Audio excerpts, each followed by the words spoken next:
안녕하세요. 심리맨입니다. 심리맨 TV 채널은 심리와 마음에 관한 이야기를 나누는 심리 전문 채널입니다. 오른쪽 하단에 구독 버튼을 누르시면 이 채널을 잊지 않고 받아보실 수 있습니다. 오랜만에 다시 녹화를 하는데요. 제가 여행을 며칠 다녀온 후로 바로 영상을 많이 녹화를 해서 좀 보충을 할 생각이 있었는데요. 상황이 그렇게 흘러가질 않았어요. 사실 오늘도 녹화 영상을 키는데 좀 많이 망설였습니다. 그럴 때가 있죠. 어떤 것을 하려고 할 때 그 힘이 나지 않을 때가 있어요. 그럴 때 그 느낌이 어떤 느낌인가가 굉장히 중요하거든요. 그것이 멈춰야 할 때인지 아니면은 뚫고 가야 할 때인지, 그게 애매하죠. 마치 배가 아픈 건지 배가 고픈 건지 애매한 그런 느낌이 있을 수가 있어요. 지금도 그런 느낌이거든요, 제가. 그래서 이것이 잠시 마음에서 기꺼이 이 영상을 만들 마음이 올라올 때까지 좀 기다려야 되는 건지, 아니면 그 느낌을 무시하고 뚫고 가야 되는 건지 조금 애매했어요. 그래서 잠시 보류를 하고 있었는데요. 그럴 때 할 수 있는 게 뭐냐면 일단 해보는 거죠. 해보면 압니다. 배가 아픈 건지 고픈 건지 모를 때는 밥을 먹어보면 알죠. 밥을 먹어도 배가 아프면 배가 아픈 거고요. 병원 갔는데 이상이 없으면 마음이 아픈 거죠. 그런 것처럼 이렇게 애매할 때는 하는 게 낫다는 생각을 할 수 있죠. 그래서 지금 영상을 틀었습니다. 영상을 찍고 나서 이것이 가야 하는 부분이었는지 아니면 잠시 그 흐름대로 멈춰 섰어야 하는 부분인지 좀 더 명확해질 것 같아요. 뭐 제가 지금 큰 문제를 겪고 있는 그런 건 아닌데 어떤 변화되는 상황 안에 지금 들어가고 있어요. 그래서 그러한 상황을 어떻게 다룰 것인가를 지금 조율하고 있는 거죠. 일종의 의도의 조율을 하고 있는 상황이기 때문에 아무래도 에너지가 좀 다른 곳에 많이 쏠리고 있습니다. 그래서 잠시 그런 것들에 좀 집중을 하고 있는 시기여서 말씀드린 만큼 영상이 지금 많이 안 올라오고 있는 것에 대해서 양해의 말씀 드리고요. 기다려 주신 것에 대해서 고맙다는 말씀 드립니다. 서론이 좀 길었고요. 이제 본론으로 들어가서 오늘의 주제는요. 4장의 균형이라고 하는 큰 주제가 대단원의 막을 내리는 날입니다. 그래서 투쟁에서 균형으로 페이지 169페이지예요. 네, 펜이 잘 안 나오네요. 바꿔와야겠어요. 이 모나미 플러스 펜이 여긴 안 파니까 한국에서 물품을 보내주시는 분들이 있을 때 요청을 해서 이걸 좀 받아온 거거든요. 빨간색, 검은색, 파란색 이렇게 해서 이게 아주 마음에 들더라고요. 한국엔 펜이 워낙 좋은 것들이 많아서 그 당시에는 이 펜이 좋은 줄 몰랐는데 막상 여기서 써보니까 아주 마음에 들어요. 투쟁에서 균형으로 페이지 169페이지고요. 전체 큰 주제인 균형, 그리고 균형과 관련해서 잉여 포텐셜, 그리고 중요성, 이런 개념이 따라오죠.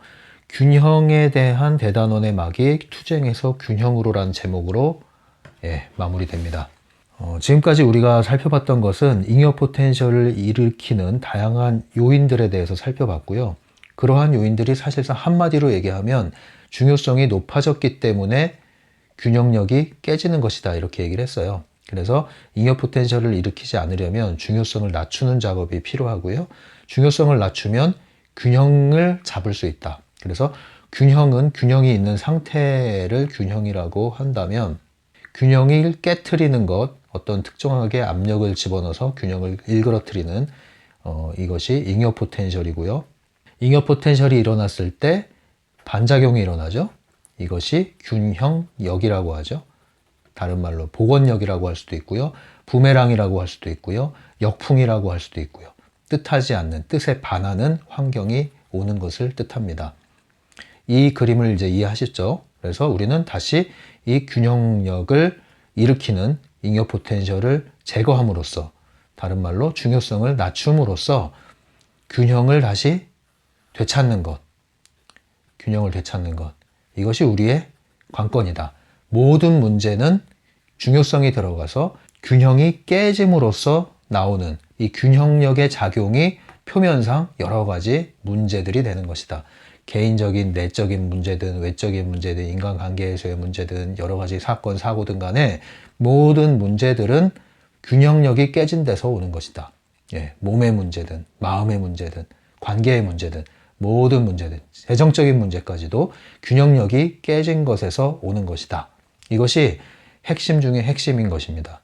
예, 그래서 우리가 해야 될 것은 표면적인 문제에 집착해서 일희일비하고 민감하게 여기에 촉각을 곤두세우고 즉각적인 반응을 하고 분개를 하고 하는 그러한 투쟁이 아니라 더 본질적인 이러한 문제가 일어나게 된 근원인 이 에너지 차원의 잉여 포텐셜이 들어간 상태, 중요성이 들어간 상태, 이것을 낮추는 것이 우선되어야 한다. 그리고 이것이 가장 본질적인 것이고 근원적인 문제 해결 방식이다. 그래서 이러한 원리를 알고 있다면 여러 가지 우리가 살면서 펼쳐지는 다양한 문제들을 대할 때 우리의 문제를 대하는 태도가 달라질 것이라는 거죠. 그것이 바로 태도의 문제입니다. 그래서 관점 또는 태도인데요. 관점이 내적인 것이라면 태도는 외적인 것이 되겠죠. 관점과 태도를 바꿔라 이 얘기입니다. 그래서 중요성에 대해서 균형력에 대해서 대단원의 막을 내리는 한마디는 뭐냐면 문제를 바라보는 관점을 바꿔라. 문제를 대하는 태도를 바꿔라. 이게 오늘의 핵심 내용이에요. 그럼 어떤 태도였죠? 우리는 문제를 보면 먼저 투쟁하려는 반응을 일으킵니다. 보통 사람들이 본능적으로 위협적인 상황을 맞이할 때 하는 반응이 투쟁 도피 반응이라고 그러죠. 맞서 싸우거나 도망가거나 이 반응이라고 하는데 이 트랜서핑의 원리에 따라서 우리가 문제를 대하는 반응은 투쟁도 아니고 도피도 아닙니다. 있는 그대로 바라보고 통과시키는 것이고요. 더 나아가서는 있는 그대로 바라보는 그 관점이 뭐예요? 우리는 많은 때 있는 그대로 보지를 못해요. 문제를 문제로 여기기 시작하죠. 최초의 문제는 점이었죠. 그런데 문제를 문제로 보기 시작해요. 문제거리로, 근심 걱정거리로 보기 시작해요. 그래서 문제는 점점 커집니다. 그랬더니 어때요? 그 문제거리로 보기 시작하니까 이 문제가 커졌는데 그것이 진짜 문제다. 그러니까 진짜 문제는 뭐예요? 이 문제를 보는 우리의 관점, 우리의 시선. 이게 근본적인 문제라는 거죠. 문제를 문제로 보는 것이 문제다. 이것을 알아차리는 것이 문제에 대한 우리의 관점과 태도를 전환시켜 줄 것입니다. 그래서 투쟁하는 반응은 어떻게 바뀌어야 되죠? 균형으로 바뀌어야 된다. 균형을 뭐예요? 이것은 중요성을 낮추란 얘기예요. 문제, 표면적인 문제와 맞서 싸우지 말고 그 문제를 일으키게 된 배경, 근원, 그것을 찾아서 깨어진 균형 상태를 복원해라. 이 얘기죠. 아주 중요한 내용이에요. 사장에 나온 여러 가지 요인들을 다 모르더라도 이 핵심적인 원리를 여러분이 잘 이해하고 적용만 하셔도 굉장히 많은 도움이 됩니다. 그래서 그런 얘기 있잖아요. 신라이라고 하죠. 신과 나눌 이야기라는 책에서 그 얘기가 나오는 걸로 알고 있는데 저항하면 지속되고 바라보면 사라진다. 이 정확한지 모르겠어요. 이 첫 번째 문장은 정확한 것 같은데 두 번째는 정확한지 모르겠어요. 아무튼 저항하면 그 환경이 지속된다. 그 저항이 뭐예요? 저항이 그 드러난 문제를 대해서 맞서 싸우는 거죠. 맞서 싸우는 게 뭐예요? 표면적인 문제를 자꾸 해결하려고 그래요. 사람을 고치려고 그래요. 교정하려고 그래요. 지적질하려고 그래요. 내 수하의 안에 두려고 그래요. 내가 통제하려고 그래요. 환경을, 원치 않는 환경을 벗어나려고 그래요. 뛰쳐나가려고 그래요. 도망가려고 그래요. 애써서 무시하려고 그래요. 투쟁 도피 반응이죠. 그게 저항하는 거예요. 그렇게 되면 어떻게 된다? 그 환경이 오히려 지속된다. 나는 싫어서 도망가는데 계속 나를 따라온다. 나는 싫어서 몰아내려고 힘을 쓰고 있는데 저쪽에서 나를 더 힘들게 한다. 지속되는 일이 벌어지는 거예요. 갈등을 회피하려고 도망가면 갈등이 지속되고 갈등을 아예 없애버리려고 주먹을 들었더니 오히려 내가 더 얻어맞는 상황. 이런 일이 계속 벌어지는 거예요. 환경과 맞서 싸우지 말아라. 지속된다. 왜 지속될까요? 그러한 환경의 원인은 균형력이 균형이 깨졌기 때문에 균형력이 작동한 결과인 것인데, 그러면 빨리 우리가 알아차려야 할 것은 이런 문제가 지속되는 것은 내 안에 뭔가 중요성이 들어가 있구나. 내적인 중요성이든 외적인 중요성이든 어딘가에 상당히 중요성이 높아져 있는 부분이 있겠구나 하고서 그걸 찾아내야 되는 것이죠.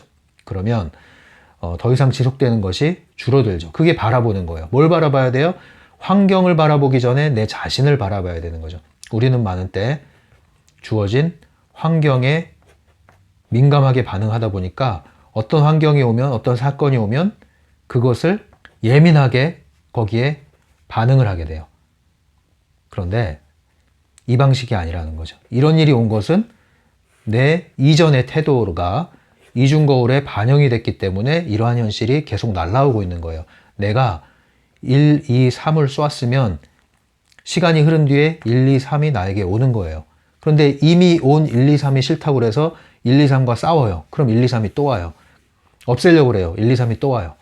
1, 2, 3이 싫으면 1, 2, 3이 왔을 때 이제는 4, 5, 6을 외치면 되는 거예요. 그러면 지금 당장은 1, 2, 3에 머물러 있는 것 같지만 어느 정도의 시간이 흐르면 나에게 4, 5, 6이라는 환경이 오는 것이죠. 그래서 우리는 이러한 생각 에너지, 사념을 지속적으로 한 방향을 유지해서 방사하는 게 필요하고, 중요성을 지속적으로 제로 상태로 유지하는 게 중요한 겁니다. 이 지속하고 유지하는 이 과정이 다가오는 현실을 어떻게 할 것인가를 좌우하는 아주 관건적인 상황인 거죠. 그래서 우리의 태도와 관점, 내적인 태도를 주의해야 된다. 어떤 환경이 왔을 때 우리의 반응은 내 안에 무엇이 잘못되어 있지? 내 안에 균형 잡아야 될 게 뭐가 있지? 치우친 게 뭐가 있지? 그동안 내가 관심을 기울이지 않고 소홀히 했던 게 무엇이지? 이런 것들을 찾아보란 얘기죠. 반드시 있습니다. 그것을 찾았을 때 복원이 되기 시작해요. 마음도 복원이 되고 생각도, 감정도, 환경도, 몸도 모든 게 다 복원이 되기 시작하는 겁니다. 모든 문제는 질서가 깨어졌기 때문이다. 균형이 깨어졌기 때문이다. 그래서 다시 균형을 잡아야 되고 질서를 잡아야 된다. 이게 핵심입니다. 그럼 바라본다는 건 뭐예요? 바라본다는 것은 바로 나의 내면의 에너지를 점검하라는 얘기죠. 나의 내면의 중요성이 무엇인지, 나에게 들어간 중요성이 무엇인지 이것을 점검하라는 거죠. 외부에 대해서는 어떤 태도를 가져야 돼요? 외부에 대해서는 건드리지 말고 내비둬라. 환경에 손대지 마라. 이미 벌어진 일에 손대지 마라. 당신이 어떤 법적인 문제 아니면 도의적인 문제 이런 걸 이제 사리와 도리라고 그러죠. 사리나 도리에 어긋난 것이 있다면 거기에 대해서 책임을 질 필요는 있죠. 명백히 책임져야 될 부분은 책임을 져라. 그러나 심지어 법적인 문제를 할지라도 내가 책임질 부분이 아닌 바에야 그것에 우리는 민감하게 반응을 해서 뭐 소송전을 벌인다든가 이런 부분은 일단 보류하는 게 좋습니다. 먼저 해야 될 것은 내면으로 돌아가서 이 환경이 오게 된 것은 무엇 때문인가? 그 원인을 보이지 않는 곳에서 원인을 먼저 찾는 것이 그것이 급선무예요. 그런데 우리는 당장 화가 나니까 맞서 싸우기 시작하죠. 여기에 촉각을 곤두세우다가 여러분들은 계속된 사념을 방사하면서 계속 원치 않는 환경을 끌어오다가 나중에는 유도전이라는 것에 휩싸여서 나락으로 떨어지게 되는 겁니다. 인생이 나락으로 소용돌이 쳐가는 거죠. 문제가 생기면 그것은 신호고 그 신호는 균형을 잡으라는 신호인데 그 신호를 무시해버린 거예요. 신호를 무시하고 경찰 사이렌을 무시하고 쫓아오는 경찰차의 제지를 무시하고 달리면 어떻게 돼요? 그러면 이제 사고 나는 거야, 사고. 그러니까 우리가 이걸 잘 명심을 하시고 어떤 문제가 벌어진다, 환경 속에서 뜻하지 않은 일이 벌어졌다 또는 예상하지 않은 일이 벌어졌다. 그것을 나쁘게 여기지 말라는 거죠. 나쁘게 여길 것이 아니라 하나의 신호다. 무언가 내 안에 점검해야 될 부분이 있구나. 또는 관계 속에서 점검해야 될 부분이 있구나. 심지어 내가 무엇인가를 잘못하지 않았더라도 균형을 깨트리지 않았더라도 나를 성장시키기 위한 어떠한 단계에 진입을 했구나. 이렇게 받아들이시는 것이 맞습니다. 정확히 맞습니다, 여러분. 그래서 삶이라는 것을 눈앞에 있는 것에 따라서 일희일비하기보다는 이러한 보이지 않는 에너지적이고 근원적인 본질적인 부분에서 여러분들이 점검을 할 때 여러분들은 모든 문제가 여러분들의 성장을 위한 발판이 될 것이고 여러분들의 성장을 위한 영양분이 될 것입니다. 이러한 관점을 전환하는 것, 이것이 이제 오늘의 결론이자 가장 중요한 부분이에요. 그런데 이게 한 번에 되는 것도 아니고 이렇게 우리가 계속 말을 한다고 되는 게 아니라 반드시 이건 체험 속에서 경험을 해나가셔야 돼요. 그래서 예방주사로 먼저 이러한 생각에 대해서 여러분들이 이해하고 수용이 돼 있어야 됩니다. 그래야 체험을 할 때 설령 이전의 반응이 나오더라도 다시 생각의 방향을 전환할 수가 있는 것이거든요. 그렇게 생각의 방향을 전환함으로써 실질적으로 경험을 여러분들이 해야 돼요. 하다 보면 아, 이 말이 맞구나. 정말 맞네. 그러다가 나중에 뭐예요? 관점이 확 전환이 됩니다. 완전히 전환이 돼요. 그럼 여러분들은 삶에 대한 태도가 바뀌게 됐고 그 삶에 대한 태도가 바뀜으로써 여러분들에게는 더 이상 펜듈럼이 힘을 쓰지 못하고 여러분들이 트랜스서핑을 마음껏 할 수 있는 환경으로 넘어가는 겁니다. 문제가 없는 환경으로 가는 것이 아니라 문제는 여전히 존재하고 여전히 여러분들의 환경을 끊임없이 흔들어대는 환경이 올 겁니다. 심지어 유도전이가 여러분들을 휩쓸려 가려고 하는 상황도 올 수 있습니다. 그러나 이러한 원칙을 알고 이치를 알고 경험을 통해서 체화가 돼 있다면 여러분들은 거기에 결코 휩쓸려 가지 않고요. 여러분들의 틈새를 발견할 거예요. 태풍의 눈 안에 머무르게 될 겁니다. 이것을 잘 명심하셔서 여러분들이 실제 여러분들의 삶에서 적용을 하시기 바라요. 이제 책을 보면서 읽어보면서 나가도록 할게요. 오늘은 좀 일찍 쉬고 책으로 돌아갈게요. 잠시 쉬었다 올까요? 네, 다시 돌아왔습니다. 169페이지 한번 볼게요. 모든 어려움, 성가신 일, 문제거리들은 균형력의 작용과 관련되어 있다. 그 어떤 경우에도 균형력에 저항하는 것은 소용없는 짓이다. 네, 균형력과 맞서 싸우지 말아라. 균형력, 복원력, 부메랑, 여러분들 환경을 통해서 오는 역풍, 뜻하지 않은 환경, 원치 않는 상황, 이런 것들을 맞서 싸우지 말아라. 예, 결코 도움이 되지 않는다. 예, 있는 대로 그냥 일단 받아들여라. 받아들임이 시작이죠. 바라본다는 것은 받아들임의 의미를 가지고 있죠. 통과시키는 거예요. 예, 일단은 바라봐라. 상황을 면밀히 허용하고 바라보고 손대지 말고 내버려둬라. 냅둬, 내비둬. 이게 아주 좋은 태도예요. 예, Let it be 이 노래를 많이 들으세요. 예, 내버려 두세요. 밑에 부분이에요. 사람들이 한결같이 열심히 하고 있는 딱 한 가지 일이 있다. 자기가 부여한 중요성의 기초 위에 벽을 쌓아놓고는 그것을 넘어가려고 끙끙대며 기어오르고 지나가려고 머리를 부딪히고 있는 것이다. 벽을 넘어가려고 애쓰기보다는 기초에서 벽돌 몇 장만 빼내어 벽을 무너뜨리는 편이 더 낫지 않을까? 예. 우리가 하고 있는 일이라는 게 벽돌을 이렇게 무수히 쌓아 올렸어요. 네. 그리고 이 벽돌을 누가 쌓아 올렸어요? 내가 쌓아 올렸어요. 내 생각과 태도로 쌓아 올렸어요. 그리고 나서 이 벽돌을 통과하려고 낑낑대고 있는 거예요. 그러면 그럴수록 벽돌은 계속 높아져요. 아이러니하죠? 이 벽돌을 뛰어넘으려고 하면 할수록 벽돌은 점점 높아지는 원리.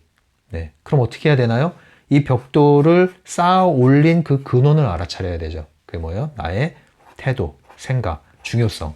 아, 내 생각이 벽돌을 높여놨구나. 그래서 생각을 조절하고 내 중요성을 낮추다 보니 벽돌이 자연스럽게 허물어진다. 이 원리인 거예요. 여러분들이 이 벽돌을 뭘로 생각하면 돼요? 여러분들의 원치 않는 환경이라고 생각하시면 돼요. 원치 않는 환경을 극복하려고 애쓰면 자꾸 높아져요, 그 벽이. 그리고 그걸 더 극복하려고 하면 할수록 여러분들은 더 지쳐가요. 설상가상의 국면이 되는 거죠. 본질은 뭐예요? 그거 마치 버튼 하나 누르는 것과 같은 거예요. 중요성을 낮추기만 하면 환경이 사라진다. 이 매트릭스와 같죠? 예. 이 깨어있는 상황에서 이 매트릭스의 움직임이 보이기 시작하는 거예요. 아무것도 아니라는 걸 알게 되는 거죠. 아, 이 현실이 완전히 시스템에서 조종하고 있는 프로그램, 허상일 뿐이네? 그걸 알게 됐을 때 두려워하지 않는 거예요. 여러분들이 가상현실, 요즘에는 그 고글을 딱 끼죠. 예, 그래서 가상현실 체험을 하죠. 고글을 끼고. 그러면 여러분들 그 안에 들어가서 체험하는 것들이 실제 우리가 겪는 것처럼 몸의 감각이 일어난단 말이에요. 두려움도 나타나고 흥분도 되고 여러 가지 감각들이 직접 겪는 느낌을, 현실에서 겪는 느낌을 똑같이 감각적으로 경험한단 말이에요. 하지만 여러분들이 그런 경험을 할지라도, 착각을 할지라도 깨어날 수 있죠. 아, 맞아. 나는 지금 가상현실을 경험하고 있는 거지. 정말 진짜 같네. 그러면 두렵지만 그렇게 죽을 맛이 두려운 건 아니에요. 그리고 두려워도 멈출 수 있다는 걸 알기 때문에 그 두려움을 오히려 적당히 즐길 수 있는 것이죠. 근데 현실에선 그렇게 하지 못하는 이유가 뭐예요? 우리가 생각하는 현실이라는 것은 가상이 아닌 현실이다. 그래서 이건 진짜다. 이건 진짜인데 바꿀 수 없다. 가상은 바꿀 수 있지만 현실은 내가 어떻게 할 수가 없다. 그 생각을 하잖아요. 그런데 그 현실에 대한 관점이 사실은 잘못됐다는 거죠. 우리가 생각하는 현실조차도 또 하나의 현실이라는 꿈에 불과하다는 거죠. 꿈에 불과하다. 그림자다. 우리는 이 그림자라는 것을 알 때 현실이라는 꿈에서 깨어나서 자각몽을 꾸듯이 이 현실을 우리가 주무를 수가 있는 거죠. 어떻게 주물러요? 가상현실에서 스위치를 끄듯이, 이제 그만해야겠다. 스위치를 끄듯이 중요성을 낮추는 순간, 깨어나서 중요성을 낮추고 내 의식을 조절하는 순간 이 실제 같은 현실, 실제처럼 나를 흔들어대는 현실이 싹 사라지는 거죠. 사라지는데 어때요? 서서히 사라져요. 특징이 시간 안에 물리적인 현실은 서서히 사라진다는 거죠. 그것만 여러분들이 아신다면 여러분의 태도를 전환하고 지속하지 못할 이유가 뭐가 있겠습니까? 이걸 모르고 인식하지 못하고 의심하고 받아들이지 못했기 때문에 그런 것이죠. 이것을 그래서 여러분들이 삶 속에서 실험 삼아 해보십시오. 한번 해보세요. 여러분들이 기존에 투쟁하던 삶이 여러분들에게 도움이 됐다면 안 하셔도 돼요. 여러분의 타고난 능력과 여러분들의 의지를 사용해서 독하게 그렇게 계속 하실 수 있다면 하세요. 그걸 누가 말립니까? 그렇게 해서 되는데 사람들이 더 추종할 수 있겠죠. 그런데 과연 그렇게 되냐고요. 너무 고달프고 힘들고 뜻대로 안 되는 게 반복되지 않았어요? 패턴화되지 않았습니까? 이제 그만 끊어내고 싶은데 여길 끊었더니 저기서 또 똑같은 일들이 벌어지는 거예요. 패턴이라는 게 뭐예요? 구조는 똑같은데 내용만 다른 거예요. 내용만. 믹서기 안에 들었어요. 여기에 사과를 넣던, 바나나를 넣던, 베리를 넣던 나오는 건 똑같아요. 그냥 갈아져서 나오는 결과는 똑같아. 그냥 이 통 안에 들어가면은 똑같은 거예요. 뭘 넣어도 결과는 똑같아져. 패턴이에요. 나는 즙을 내서 먹고 싶진 않은데 이 통 안에 들어가는 순간 다 즙이 돼서 나와요. 내용만 달라졌을 뿐 결과는 똑같아요. 이 통 속에 들어가 있는 것에서 나오셔야죠. 그러지 않으면 여러분들은 내용물만 달라지고 대상만 달라졌을 뿐 결과가 똑같은 거예요. 여러분들의 삶의 결과가. 그것을 알았다면, 이제 거기에 대해서 저항할 힘조차 많이 사라졌다면, 그러면 이제 뭐예요? 전환하라. 바라보는 것으로, 허용하는 것으로, 균형을 잡아가는 것으로, 중요성을 낮추는 것으로, 내 내면으로 돌아가서 이제 환경과 문제를 대하는 태도를 바꿔보시라. 이렇게 여러분들에게 제안을 해드릴게요. 170페이지입니다. 중요성을 감소시킨다는 것은 감정과 싸워 억누르는 것을 뜻하지 않는다. 지나친 감정은 중요성이 만들어낸 것이다. 원인을 제거해야 된다. 그 원인이란 사건과 대상들에 대한 당신의 태도이다. 이 태도에 동그라미를 치셔야 돼요. 별표를 치시던가 태도. 태도. 여러분들의 태도다. 태도. 태도라는 것은 일관된 걸 얘기해요. 비교적 일관되게 나타나는 거, 지속적으로 나타나는 거. 그만큼 잘 안 바뀐 것이죠. 그래서 태도를 바꾸라는 얘기는 새로운 태도를 만드는 데는 시간이 필요해요. 일종의 습관이거든요. 그러니까 지속을 할 수밖에 없는 거죠. 여러분들이 인식을 했다면 그 다음은 습관화할 때까지 지속해야 됩니다. 그래야 태도가 전환이 돼요. 관점은 한 번에 바뀔 수도 있어요. 그러나 태도는 그 관점을 유지하면서 몸으로 지속을 해야 되는 겁니다. 지속하십시오. 그럴 때 태도가 바뀝니다. 그 밑에 읽어볼게요. 나는 당신이 인생을 가능한 한 철학적인 시각으로 바라보기를 권한다.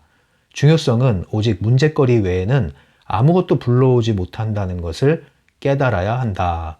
네, 저는 이 문장이 굉장히 공감이 많이 됩니다.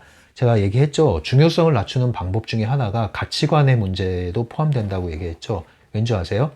여러분들이 중요하게 여기는 것들은 여러분들 가치관하고 매우 관련이 있어요. 예, 여러분들이 입신양명, 뭐 성공 이런 것들에 대한 가치가 있다면 그것이 여러분들의 일상에서의 태도를 좌우하거든요. 어떤 선택을 좌우하거든요. 결국은 밑바탕에 있는 가치관이 무엇이냐에 따라서 여러분들의 자동적으로 어떤 생각을 하게끔 만들고 태도를 유지하게끔 만든단 말이에요. 가치관이 바뀌어야 돼요. 근데 이러한 가치관이 전환되게 되면 그 이전에 있었던 이전의 가치관이 붙들고 있던 것들이 다 놓아지게 되는 거죠. 가치관은 마치 고구마 줄기를 끌어내는 것처럼 따라오는 거예요. 가치관을 끌어올리면 그 가치관이 붙들고 있던 여러 가지 여러분들의 삶 속에 중요하다고 생각하는 것들이 따라오는 거거든요. 그래서 가장 본질적인 의미를 가지고 있죠. 중요성을 낮추는 데 있어서 상당히 더 깊은 차원의 중요성이에요. 이 어떤 가치관을 가지고 그것에 중요성을 부여했느냐. 그래서 이 가치관이 전환이 되면 더 여러분들의 중요성을 낮추는 방식으로 더 건강하고 합리적인 방식으로 가치관이 전환이 되면 새로운 것을 끄집어 올리게 되는 거죠. 새로운 것을 끄집어 올릴 때 여러분들은 낡은 것들은 더 이상 따라오지 않습니다. 이런 원리로 이 가치관에 대한 것도 점검을 해야 되는데 오늘 말하는 이거는 일종의 세상, 문제를 바라보는 데 있어서 철학적인 시각이죠. 철학적이라는 것은 근원적인 걸 얘기하는 거죠. 본질과 근원에 대한 얘기를 하고 있는 거예요. 문제에 대한 근원.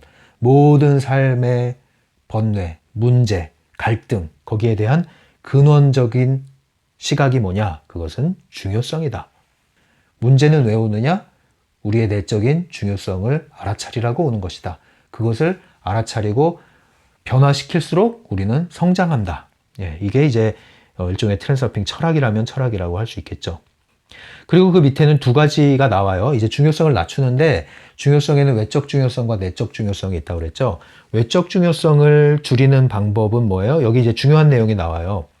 외적 중요성은 무관심이나 과소평가와는 상관없다. 이렇게 나왔는데 여기서 무관심은 뭘 뜻하냐면 애써서 무시하려고 애쓰는 걸 말해요. 무시하려고 애쓰는 거. 중요성 제로라는 것은 이 플러스 마이너스에서 중간 제로 상태를 얘기하는 건데 여기서 말하는 무관심이나 과소평가는 이 마이너스 방면으로 중요성이 들어간 상태를 이야기한다는 거죠. 결국은 플러스 상태의 중요성과 차이가 없다. 그래서 균형력이 또 오게 돼 있다 이 얘기예요. 그러니까 억누르지 말아라. 이 얘기입니다. 그래서 외적 중요성을 낮추는 아주 좋은 방법은 이 노래를 부르세요. Let it be, let it be. 노래를 부르세요. 그냥 내버려 두세요. 모든 것은 질서대로 움직이게 되어 있습니다.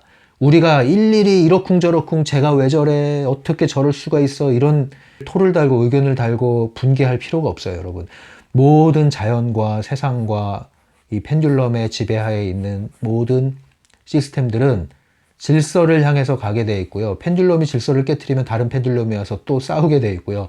그러니까 어떻게든 질서를 향해서 움직이게 되어 있는데 질서를 깨트리면 균형력이 작동하죠.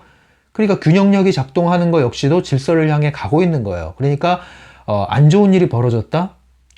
개인적으로, 가정적으로, 국가적으로 인류사에 안 좋은 일이 벌어진다? 안 좋은 일만 있는 건 아니에요. 사실은 그것이 뭐예요? 균형력의 작동이라는 시각으로 본다면 오히려 적극적인 의미를 띠고 있는 거죠. 그 이면에 뭔가 더 좋은 것이 다가오는 신호일 수도 있고요. 전환의 신호일 수도 있고요. 또는 복원의 사인일 수도 있고요. 굉장히 긍정적이고 적극적으로 바라볼 수 있는 겁니다. 그래서 외부에 대해서 여러분들이 너무 이러쿵저러쿵 하면서 일희일비할 필요가 없어요. 내버려 두세요. 얘기하잖아요. 내버려 두시고 냅두시고 너나 잘하세요. 그것만 하면 돼요. 너나 잘하세요. 그러면 모든 것은 각자 감당해야 할 몫이 있고 그것에 따라서 작동하게 돼 있습니다. 그러니까 지나치게 여러분들 사람 어떤 것이 싫다고 막 응징하려고 할 필요도 없어요. 그런 것들은 그 역할을 하는 사람들에게 맡겨두시고 다 모든 것들은 제자리를 찾아가게 돼 있으니까 내가 먼저 제자리를 찾자 이거죠. 내가 제자리를 찾으면 나를 둘러싼 환경이 제자리를 찾는 겁니다. 모든 사람이 그렇게 각자 자신의 존재를 제 위치에 두고 그 사람으로 하여금 둘러싼 환경을 질서 안으로 가지고 온다면 그것이 바로 사실은 에너지 혁명이라고 할 수 있는 거죠. 본질적인 혁명이라고 할 수 있는 거죠. 두 번째 보시면 내적 중요성 줄인다는 것에 대해서 또 오해할 수 있는 얘기가 나오죠. 내적 중요성을 줄인다는 것도 체념이나 자기 비하와는 관계가 없다. 자신의 실수와 죄를 후회하는 것은 장점과 업적을 자랑하는 것이나 매 한 가지이다. 예, 극과 극은 통하는 거예요. 이런 방식으로 하지 말라는 거죠. 그래서 극단적으로 여러분들 치우쳤던 분들은 이것이 튕겨져 나가서 이 반대로 가는 경우가 있어요. 반대로 가는 경우가. 이걸 두려워하지 말라고요. 다만 이걸 아셔야 돼요. 중심으로 오는 게 목표가 돼야 돼요. 균형을 잡는 게 목표가 돼야 돼요. 이 상태에서 균형을 조금씩 잡아갈 수 있다면 가장 좋죠. 그런데 이것이 뻥 터질 때가 있어요. 터지면 반대급부로 날아갑니다, 여러분. 풍선에 바람이 많이 들어있을수록 멀리 나가는 것 같아요. 그것처럼 멀리 나가요. 그러면 반대 극단으로 가게 돼 있단 말이에요. 그래서 제가 어떻게 저런 일을 할 수가 있지? 저렇게 얌전한 애가? 그런 말을 듣는 이유가 너무 얌전하고 너무 착해서 그래요. 그 반대로 나가는 거예요. 그거를 이상하게 생각하고 너무 당황하지 마시라. 예, 자연스러운 현상이다. 다만 균형력을 잡기 위한 것을 아셔야 된다. 그래야 빨리 돌아온다. 멀리 가더라도. 그러지 않으면 당황한 나머지 여기서 또 다른 에너지로 이걸 누르다가 양극단을 오가면서 에너지만 소진시키는 그러한 극단적인 환경에 빠지게 된다. 그러지 말라는 거죠. 그 밑에 맨 마지막 줄입니다. 당신의 장단점을 높이 들어올리지도 낮추어 보지도 말라. 내면의 평화를 향해 나아가라. 당신은 중요하지도 않고 무가치하지도 않다. 네, 이 말이 좋은 거예요. 당신은 중요하지도 않고 무가치하지도 않다. 양극단에 빠지지 말아라. 나는 그냥 나지 뭐 이거예요. 네. 그냥 나는 나지 뭐 있는 그대로 이게 나지 뭐. 여러분 자신에 대한 생각을 어떻게 하고 계시죠? 나는 그냥 나예요. 그런데 우리는 나에 대해서 어떤 생각을 해요? 과거로부터 지금까지 쌓아온 온갖 경험들, 지식들, 사람들이 나한테 말해준 것, 내가 나에 대해서 생각한 것, 이렇게 해야 된다, 저렇게 해야 된다는 것, 또 내가 경험했던 나만의 역사, 여기서 축적된 그 결과물로서 나를 생각하잖아요. 그래서 과거가 어두웠던 분들은 그 어두운 나의 정체성을 가지고 벗어나질 못하잖아요. 그 벗어나지 못하는 걸 벗어나려고 과거와 또 싸움을 시도하잖아요. 그게 아니라는 거죠, 여러분. 그렇게 해서 답이 나오는 게 아니에요. 이것을 부정하지도 마시고 이것만을 수용하지도 마시고 무수한 나중에 이것도 포함한 나가 존재하지만 나는 지금의 내가 나란 얘기예요. 가능태 공간 얘기했잖아요.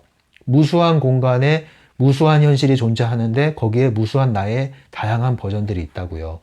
그러면 나는 지금 여기에서 이러한 나로 존재하는데 그게 전부라고요? 아니에요. 그게 전부가 아니라는 거죠. 지금의 나는 내가 얼마든지 설정할 수 있고 선택할 수 있다는 겁니다. 그런데 우리는 묶여 있잖아요. 이 묶인 데서 먼저 나오셔야 돼요. 왜 묶여요? 과거의 연장선상에서 나를 쌓아가잖아요. 나에 대한 개념을. 그러한 정체성에 나오셔야 돼요. 매 순간 매 순간 나는 새로워질 수 있고 매 순간 선택하는 그 선택하는 내가 진정한 나라는 거죠. 심지어 나에 대한 모습을 내가 선택할 수 있습니다. 결정할 수 있어요. 그 순간에 내가 진짜 나라는 거죠. 그 관찰하고 참여하는 내가 나인 겁니다. 무대 위에서 연기하면서 무대 밖에서 관객으로 바라보면서 전체 무대를 감독하는 나, 그 나가 진짜 나라는 거죠. 이것을 잊지 마세요, 여러분. 이제 171페이지로 가시면 여기에 아주 또 따로 떼서 특강을 해야 될 정도의 중요한 주제가 나오는데요. 유머 감각입니다. 유머 감각. 네. 유머 감각은요, 이 펜듈럼을 헛발질하게 만드는 강력한 수단이에요, 여러분. 여러분 유머 감각 있습니까? 다른 말로 이제 재치나 위트일 수 있죠. 유머 감각입니다. 그냥 유머를 외워서 전달하고 구사하는 걸 얘기하는 게 아니라 주로 재치나 위트와 관련된 거예요, 이거는. 이것은 창의성과 관련이 있어요, 사실. 창의성이 높은 사람일수록 유머 감각이 높아요. 그 이유가 뭔지 아세요?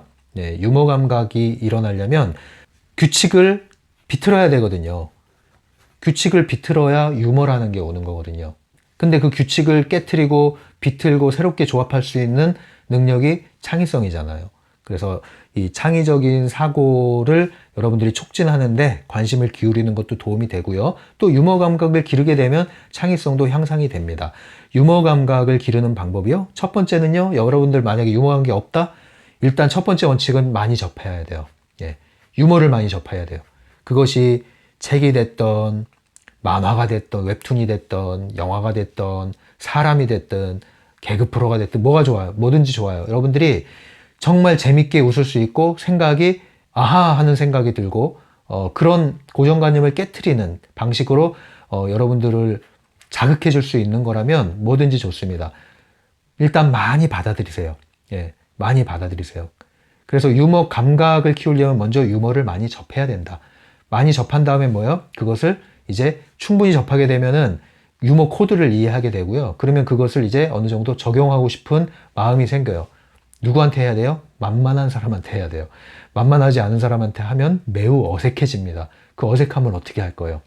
나는 정말 재밌고 깔깔깔 웃었는데 그것을 다른 사람한테 전달했는데 매우 심각해지는 경우가 있죠. 하나도 안 웃기고 무한지경에 빠지는 경우가 있어요. 무한지경에. 이런 상황이 오지 않게 하려면 만만한 사람한테 구사를 하셔야 돼요. 그래서 좀 무한한 상황이 와도 괜찮은 상황. 예. 그래서 그걸 연습을 많이 하시다 보면 자신감이 붙어요.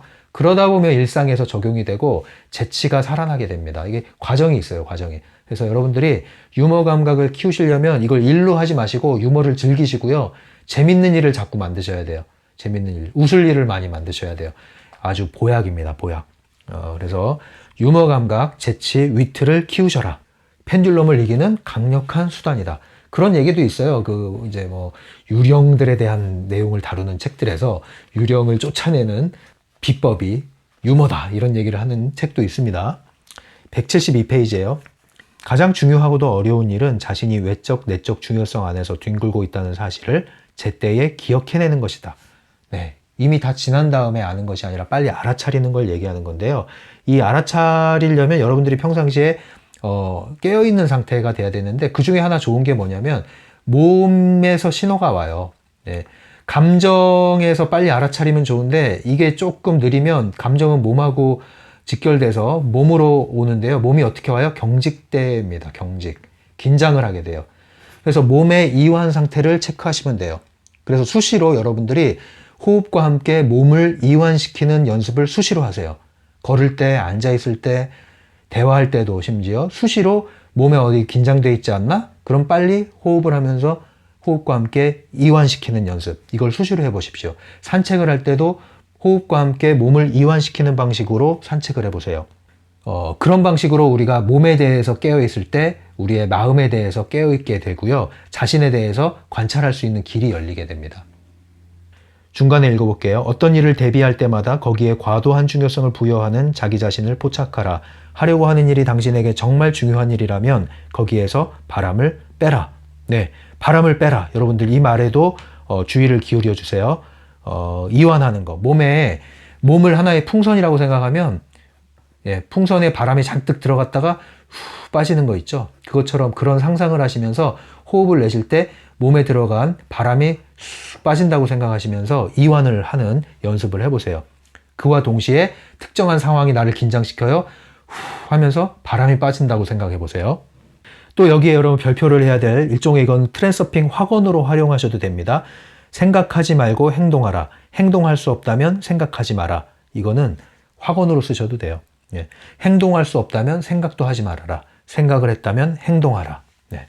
왜냐하면 행동 에너지가 들어갈 때 잉여 포텐셜이 사라진다. 이 얘기입니다. 173페이지 위에 볼게요. 이것도 확언으로 사용할 수 있죠. 나는 중요한 일을 하는 사람이 아니다. 이것은 내적 중요성을 낮추는 말입니다. 그 일은 중요하지 않다. 이것은 외적 중요성을 낮추는 말이죠. 이 두 가지를 확언으로 사용하셔도 좋아요. 이제 173페이지 마지막 단락이에요. 이 부분은 예전에 어떤 분이 또 질문하신 것과도 연관이 있는데요. 이 내용이죠. 그러면 시험 치기 전에 최악의 시나리오를 의도적으로 상상하면 점수 좋게 받는 거 아닌가요? 하는데 그렇게 되진 않는다. 그 얘기죠. 읽어볼게요. 최악을 상상하는 당신의 의도가 인위적이기 때문이다. 그런 의도는 마음에서 나오는 것이지 영혼에서 나오는 것이 아니다. 자신을 속이려고 아무리 애써봤자 그것은 어디까지나 모조품일 뿐이다. 그것은 에너지 기반이 없다. 그러니까 여러분들이 최악을 상상하면은 최상으로 가지 않을까요? 하는데 이것이 중요성이 이미 들어가 있다는 거죠. 여기에. 이렇게 하려는 의도에 이미 중요성이 들어가 있다는 거죠. 이게 두렵기 때문에 이런 생각을 하는 거거든요. 그러니까 제로 상태라는 거는 두려움이 없어요. 있는 그대로 오는 대로 받아들이겠다는 태도잖아요. 그렇기 때문에 결과에 집착하지 않거든요. 그러니까 이런 일을 하지도 않죠. 그래서 중요성이 낮춰진 거고 그래서 일이 풀리는 거예요. 오는 대로 받아들인다. 결과에 집착하지 않는다. 나는 다만 지금 이 순간 중요성을 낮출 뿐이다. 결과에 대한 중요성이 사실은 여러분들이 이런 일을 만들어내요. 결과에 대한 중요성을 낮추시고 과정에 대한 흥미와 몰입을 하시는 것이 관건입니다. 그리고 솔직해지는 게 중요해요. 솔직해지는 게. 반대급부로 내리누르는 것은 솔직하지 않고 그거를 바라보지 않으려고 하기 때문에 반대급부의 에너지가 작용하는 겁니다. 이제 마지막 볼게요. 174페이지 마지막 단락. 빠져나갈 곳이 아무데도 없다고 느끼는가? 만일 그렇다면 당신은 그 생각을 펜듈럼으로부터 얻은 것이다. 펜듈럼은 당신을 최면에 빠뜨려 놓고 계속 지배하면서 에너지를 빨아먹고 있다. 그 다음 말, 이것도 학원으로 써도 좋은데 이거 밑줄 하시면 좋아요. 벗어날 길은 항상 존재한다. 벗어날 길은 항상 존재한다. 걱정 말라, 절망 말라, 길은 있다. 언제나 길은 있다.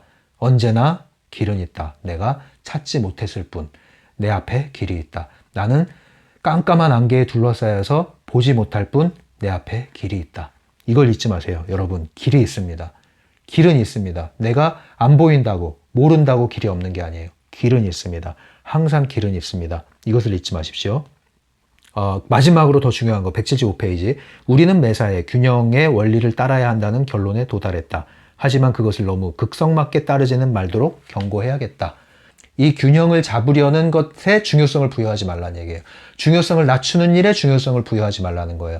이건 어떤 수치가 정해져서 정확히 지켜야 되는 게 아니라 이 범주가 있는 거예요. 범주. 이 범주를 지켜주라는 얘기예요. 이 범위를.